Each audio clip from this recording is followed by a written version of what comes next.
Hello, and welcome back to the 7th installment of the series, in which we perform close reading analyses of each scene of Heated Rivalry chronologically, with particular attention to character study and subtext. Subtext being the unspoken or underlying meanings behind a scene, the things found when you read between the lines. And Heated Rivalry is a masterclass in subtext, and the subtextual space is often, I find, where the most interesting storytelling happens. My name is Nina, I'm a PhD in creative writing, I study narrative art, and let's get back to the scene. Something I found very sweet is that Shane's voice is actively quivering when he says, "I'm not a chicken." This performance of anxiety is so palpable. In contrast to Shane's very apparent anxiety, Ilya is doing a lot of power moves here. He walks into the room without being asked, walks behind Shane, and Shane is saying I think we should talk, which I don't think Shane had any real intention of stopping this before it gets to the point of a hookup, but I do think that he still feels this residual need to perform a little bit. That he is being calm and professional and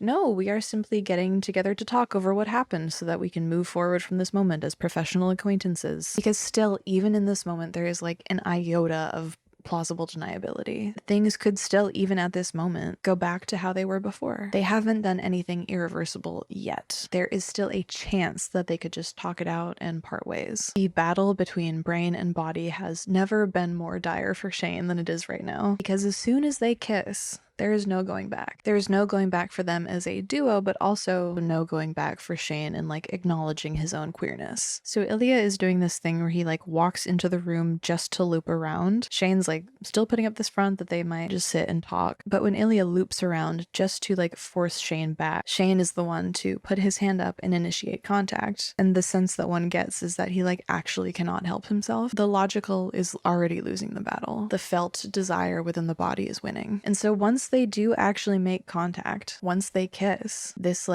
anxious, consequences-oriented part of Shane completely dissolves. He goes 0 to 60 very readily. Ilya is the first one to make intimate contact, but it is Shane who escalates things. It gives a sense of being very eager. And I'll bring this up right now because it's really standing out to me in this scene, but I'm very glad that they chose to cast two actors who are roughly the same height and size. In a previous video when I was talking about their sub-dom dynamic, I pointed out how the fact that these two people are equals in terms of gender and status was really important in that it gives way for their sexual roles to purely be the result of desire and choice rather than following some prescribed role. I know that in the book, Shane is a lot smaller than Ilya, which creates an uneven physical power dynamic, so I think that this story really benefits from casting people who are of a height. The costuming of Ilya here, these tight black tank tops, I've heard multiple people make the comps of Patrick Swayze in Dirty Dancing, which I'm totally here for. And so here is also where we get the first instances of them using each other's last names in intimate situations. And I do understand this reaction that I think is not uncommon that people have of being who the fuck does that? But I do think this motif of them referring to each other by last names only is a really important story beat, especially at the beginning of their arc, for showing how they relate to one another. They don't actually know each other here, at all, which we as the audience can forget because we have gotten individual time with these characters a little bit. We've gotten a more rounded understanding of them. But these two, up until this moment, have only had brief interactions during or after games outside of the commercial and the shower incident. They don't know each other, they only know of each other. When they hear the other spoken of, it is in context with hockey, and their last names are what the announcers read out during games. Through this lens, we can see Shane as the person, but Hollander is the player, the rival, and the same for Ilya. This show, I think, has a lot to say about fame. Very negative things, sort of in the sense of a warning, and I'll absolutely be going into that later, but fame is a force that turns people into icons. It is a force that is flattening. But in this show's storytelling, in the public eye, you become larger than life, but you also lose the ability to be complex and sincere, to show the world the innermost truths of your personality, and in this case, your embodied desires. characters. Remember the part with the commercial scene where we as the audience were positioned around the back of them when they were being filmed? To the cameras that were filming these two for the commercial, they are capturing the icons, the sanitized, made up, performed players. And this side of them is encapsulated by the use of their last names. But in that scene, we as the audience and the camera are seeing them backlit, breaking character. We were glimpsing them as Shane and Ilya, not Hollander and Rosenoff. So like them calling each other their last names during this scene is incredibly important, I think. It is proof of how they see each other at this moment in time, and it lays the groundwork for their eventual arc. We know that when they do switch to referring to one another by their first names is a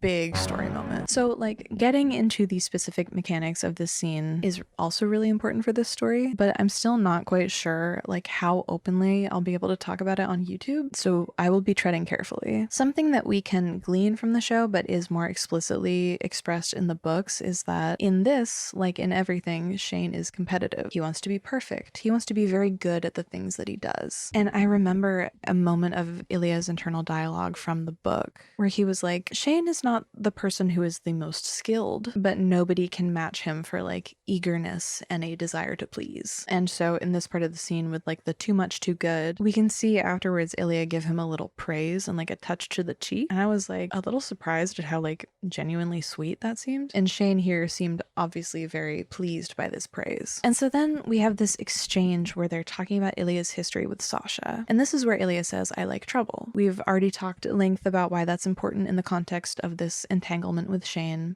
But what is of further interest to me is this. Shane says, weren't you worried about getting caught? And the first thing that Ilya says in response to this is that it was nothing serious. This is a very intentional use of dialogue where we can begin to comprehend more of Ilya's understanding of like the nature of what they're doing. With Sasha, he was not scared of getting caught because it wasn't that serious. But this implies that if it had been more serious, there would have been more of a cause for fear. When it is just sex, there is less messy entanglement, and it is easier to keep things hidden. But if there were any kind of serious feelings involved, that would have been dangerous at another level. And again, for Ilya, not being caught at this is existentially important. He enjoys the risk because he is a little reckless and self-destructive. And that probably points to his underlying mental health struggles. But he is saying here concretely that to him, feelings are linked to danger and fear. And then we get the introduction of this term curious, which feels like a very interesting choice for this dialogue. And also Shane is the one that provides the word, so we can understand that that's likely what he's feeling since he provided it so readily. They make each other curious. And curious as a word has these connotations of like interest, exploration, fascination. And then Ilya tells Shane that he makes him curious, which I took this to mean not in just like a sexual regard, but more in terms of their characterizations of people who are opposites in many ways. Part of writing a romance is not just like slapping two characters that you like together, but in designing characters that make sense together and for each other. If your love interests are super similar to one another, the question arises like, why do they need each other? How does the individual grow and change for the better through being with their partner? These characters, Ilya and Shane, wouldn't work together, as in their love story wouldn't have been able to come about had they not been characterized the way that they are. Again, Ilya is sexually confident,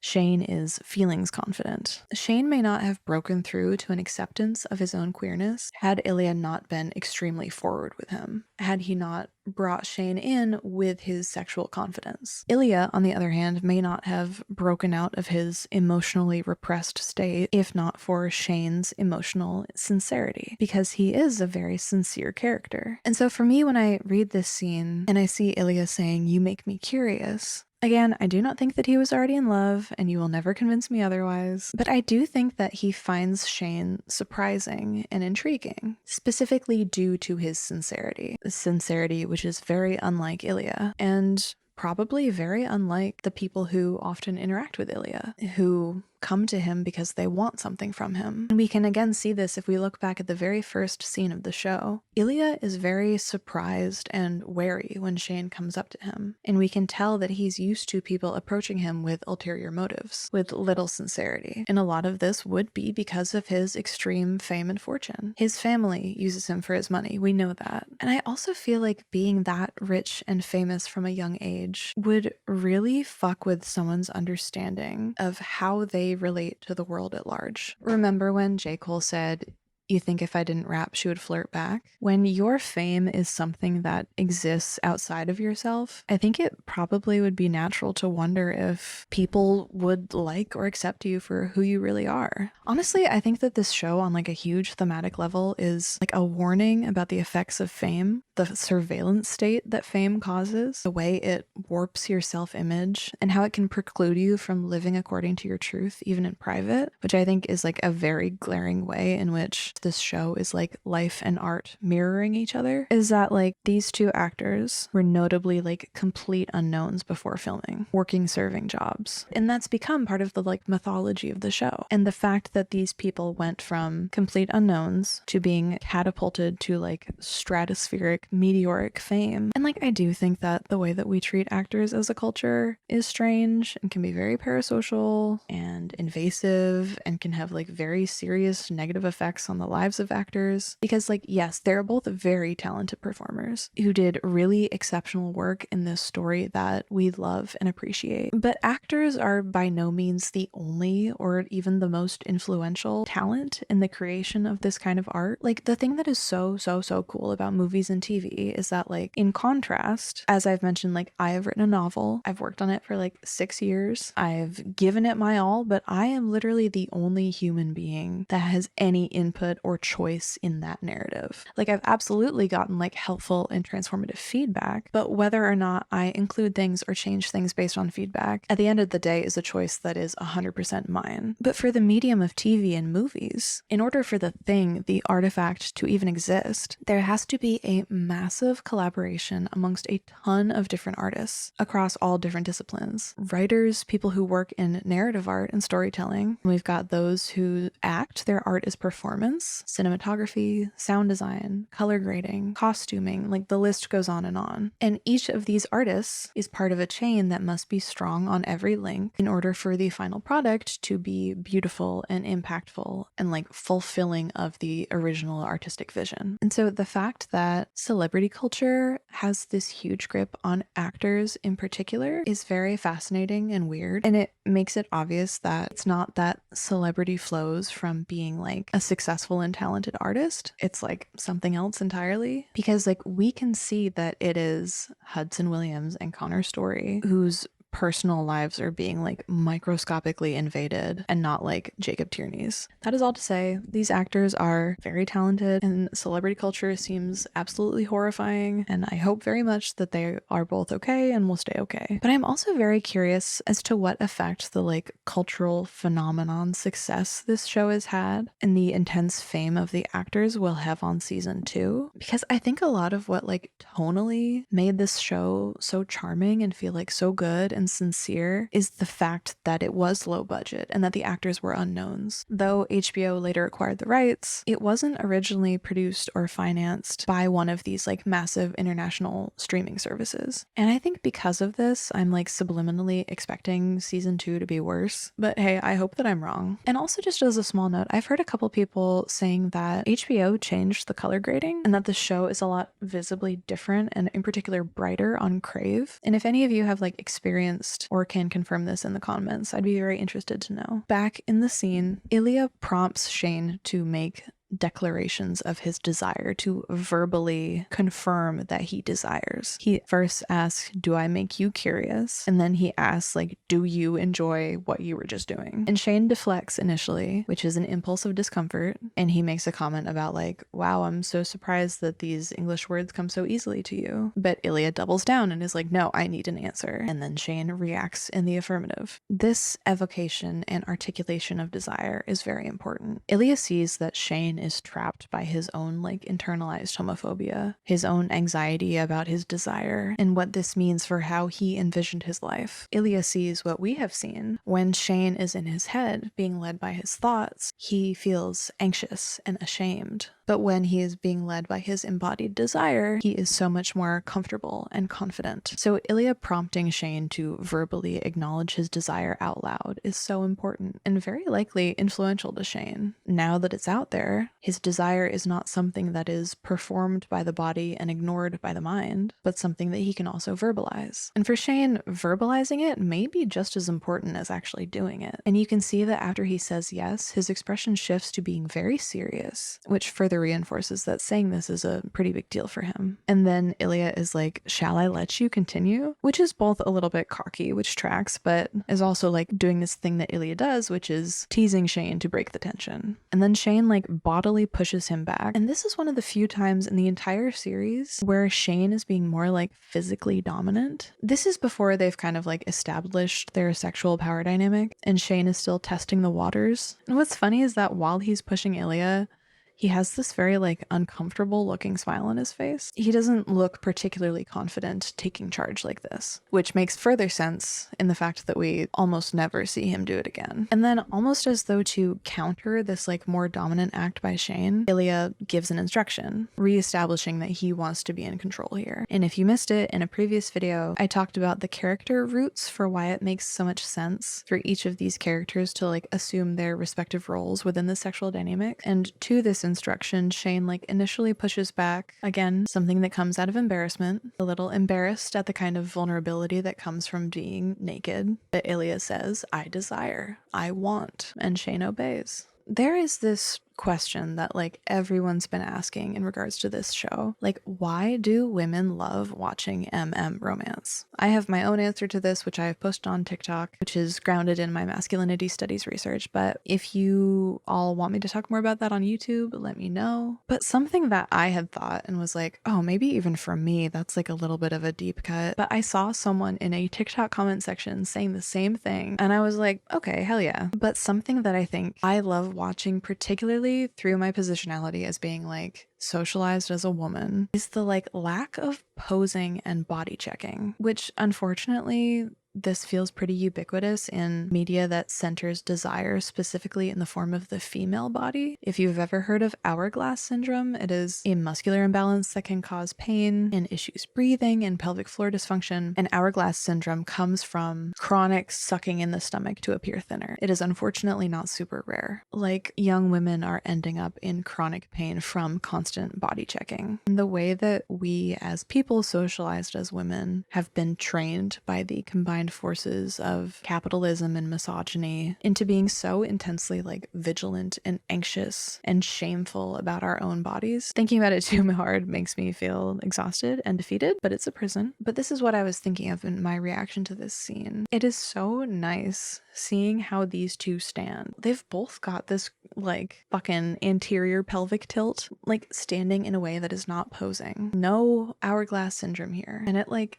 gives me a sense of euphoria. Also, like sex and desire in which the female body is like not implicated. Representations of desire and sex and intimacy that are not like intertwined with the like constant presence of anxiety that comes from having like a body as a woman. And then we have this lovely bit where Shane folds his clothes.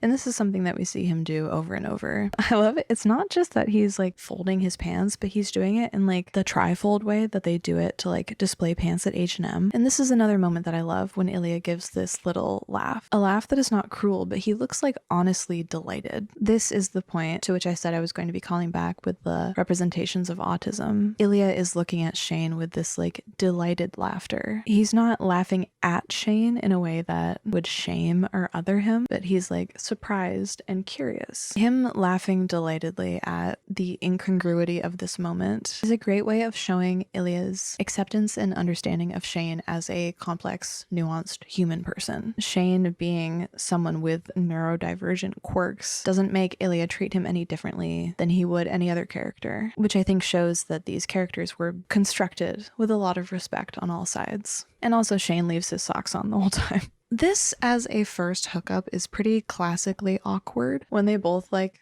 lie back on the bed side by side looking at the ceiling. You can like see Shane going back into his head. Ilya says, "What do you want to do?" And it becomes pretty clear that Shane is not the one who wants to be taking the reins here. This feels, and like I've seen a bunch of comments about it too, but it feels so classic, like first queer hookup, like so nervous. And there's this thing that I have been observing in queer romance narratives where characters approach like a first intimate moment with so much anxiety that they like need to lower their inhibitions first. For instance, there is a moment in Call Me By Your Name, which I feel like goes pretty unnoticed, that Oliver like gets stoned before first hooking up with Elio. And a similar thing in Brokeback Mountain, Ennis and Jack only get together and have sex when they are already like very drunk, doing substances to soothe anxiety, lower inhibitions, tale as old as time. And once more, we see this pattern of Ilya noticing that Shane is in his head and anxious, him taking the lead, bringing Shane back into the physical moment, out of his head, and then once Shane is out of his head, he becomes much more confident in pursuing what he desires. And then afterwards, he's like, not bad for first time. And then he does this whole thing, which I guess is a joke, where he's like, okay, bye, you know, rage baiter. And part of this can definitely be like Ilya's characterization as a rage baiter. But to me, I also see it as a choice that Ilya is making as a way of retreating a little bit behind his walls of being like a cocky, confident guy who doesn't care. He has just been vulnerable in the way that sex bears people. And he has this like performed character of Ilya the asshole. People like openly think of him as an asshole. But to this, Shane is like so sincerely offended, which I don't think that Ilya expected. And Ilya goes back and says, "I would not leave you like that," which also is him being very sincere. And because I think that Shane keeps like surprising and arresting Ilya with his obvious sincerity. Ilya was not expecting that. But then this thing, he's like, "Let me show you how to do it, kid." This is all very bravado. It's all very much like showing how Ilya is in contrast to Shane, like quite at ease. And the slap on the belly. The slap on the belly, like, is very condescending. And again, I'm going to have to, like, kind of talk around this for the sake of community guidelines, but when Shane says, "You didn't have to do that," and Ilya says, "I don't mind," dude, he made a very active choice to do what he did. He was given ample warning. He was even, like, being pushed away and was resisting being pushed away. For him to say, "I don't mind," I was watching this with my partner, and he was like, "Oh, that was a power move." And I feel like that's totally right. That was part of him saying, "I'll show you how it's done, kid." Right? And then we have this little moment, which is really nice. I think that like on a character level, this is like my favorite in terms of emotional intimacy from this episode. We get Shane like sitting up, smiling, saying, "This is," and then Ilya says, "Yes, yes, yes." They like both laugh. They're like acknowledging that now that the heat of the moment is over, that like what they're doing is contextually pretty crazy. And also for Shane, like Shane just had his first sexual experience with someone that he's actually attracted to. Like this is a big deal for him. And it reminds me very much of this part in Normal People, which like, you know what? Let me see if I can find it. Damn, this is just another example. Oh my god. I just looked around my whole house and it was on my stack of books that I'm using to prop up my iPad. I've always like remembered this quote. It said, "Physically it felt just right and he understood why people did insane things for sexual reasons. In fact, he understood a lot of things about the adult world which had previously seemed mysterious."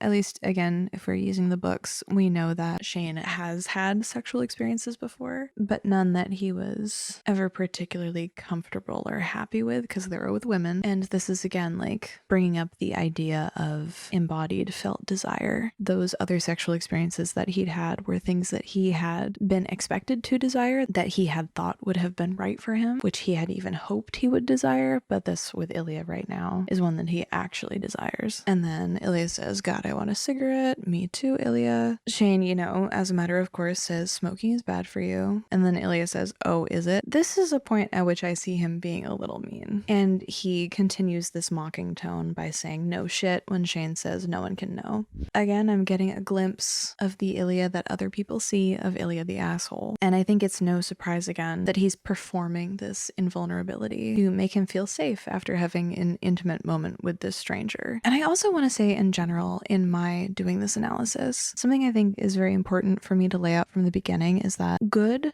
strong, interesting, lovable characters are flawed, in the way that all humans are inherently flawed and complex and nuanced, because characters are a representation of humanity. I have seen some people getting mad at me online for pointing out the moments at which these characters are exhibiting behaviors that are very human, like how I think Ilya sees Shane as a conquest, and how he is kind of an asshole to Shane in scenes like this one. But I just want to say that I think that this is also something to do with fandom and people being very attached to their favorite characters. I think that to not accept that one's favorite character has quote unquote flaws is pretty counter to the project of narrative art, in my understanding. The reason why fiction can be a tool for justice and social change is that it strives to depict humanity in all its nuance, its quirks and beauty and meanness and weirdness. It shows us the beautiful parts of humanity and the ugly parts of humanity, and how these ugly parts often originate from pain. This kind of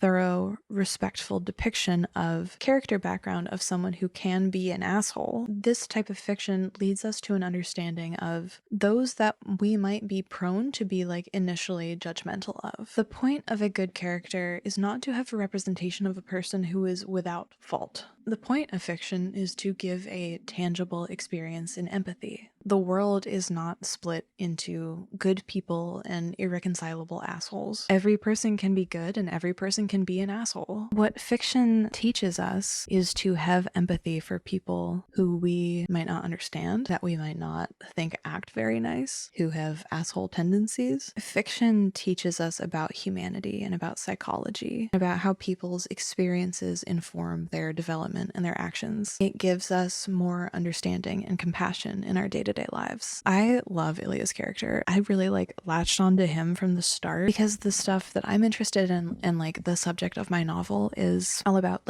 people finding ways to live and cope following trauma, and how PTSD emerges in relationship dynamics. There are times within this story that Ilya emotionally hurts Shane, full stop. But we see his story. We see why he acts the way that he does. We understand from this that acting like an asshole is very different from being an asshole, which when we label people like this and put them into boxes, it hurts us as well, because we're keeping ourselves from understanding and accepting nuance. And the world would be a better place if we approached each other with the kind of understanding and empathy which fiction helps us access. Going back to the final seconds of the scene, when Ilya gets up to leave, when he's getting dressed, you can feel the tension radiating off of Shane. And he's like, oh God, how do I sit normally? How do I act after this thing that just happened? You just know he's waiting for Ilya to be out of the room, because as soon as the door is closed, the mask is off. He allows the feeling of what just happened to run through him. He says, holy shit, and seems surprised and delighted and excited, and then becomes more somber. Because again, there is no undoing what just happened. This will change things forever. Thank you again for listening. I have started a Patreon. There is currently an extra video uploaded on the Patreon. The goal for the Patreon is to have it be early access, we'll always be 1 week ahead. So if you are interested, check out the Patreon. Thank you for being here, and I'll see you next time.